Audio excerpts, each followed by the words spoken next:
Everybody always talks about the AMGs, the BMWs, but this car quietly outshines them in ways that you never thought about before. Today, I'm going to be showing you why this car right here is super underrated.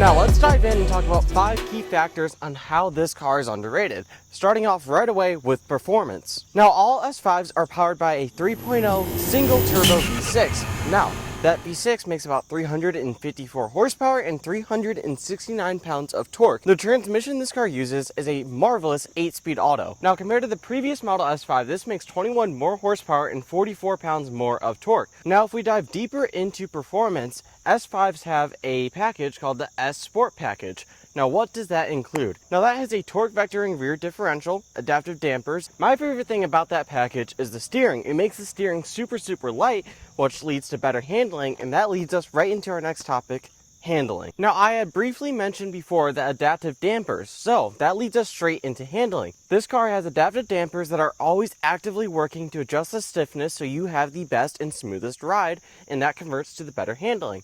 Now, not only does it have the dampers, it has quattro all-wheel drive, which is honestly known to be the best all-wheel drive on the market. Now, having that all-wheel drive provides insane amount of confidence when you have rain or snow or any bad conditions, and overall just provides great handling. Now, the suspension is mostly made out of aluminum, and it is a multi-link suspension. So with that aluminum, that is also fitted into the chassis. Aluminum is a very light metal, so less weight equals less body roll equals better handling. Now with all those components working together, there's also the torque vectoring differential, which provides power needed to each wheel depending on what the situation may be.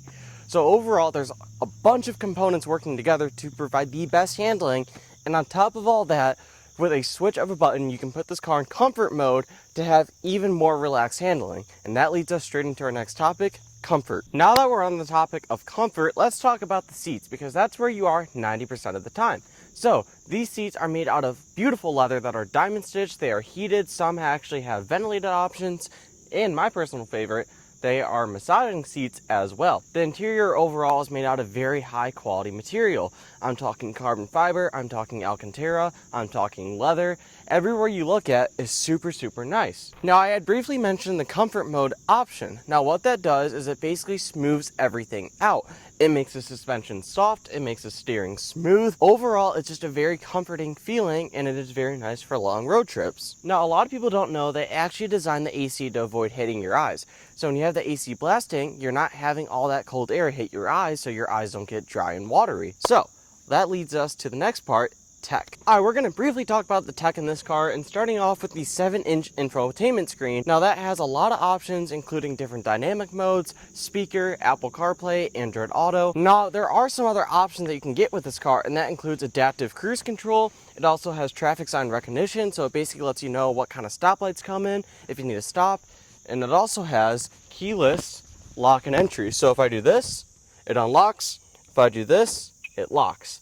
All you gotta have is your key in your pocket, and it works flawlessly. How practical is this car? Well, there's the coupe and the Sportback. This is the Sportback. The coupe has 2 doors, Sportback has 4.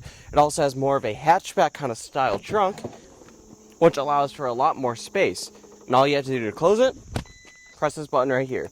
So the Sportback is definitely more of a daily driver, as it has a lot more storage. Now, this gets around 20 miles per gallon in the city and 30 on the highway.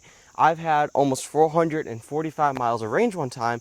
I sound like a Tesla driver. So this car is fairly practical. It's pretty dang reliable too. All you gotta do is keep up on the oil changes like any other car. Other than that, the only other problems are the water pump, which I don't want to jinx myself, but that is an Audi problem. So I definitely jinxed myself. But overall, this car is very practical. 10 out of 10 would recommend. Had it for about 3 years now. No issues whatsoever. So there you have it. The S5 may not get the same spotlight that some of these BMWs and AMGs get, but it is a true driver's car with lots of tech, lots of luxury, and lots of performance to back it all up. So what do you think? Is it time to give the S5 another look?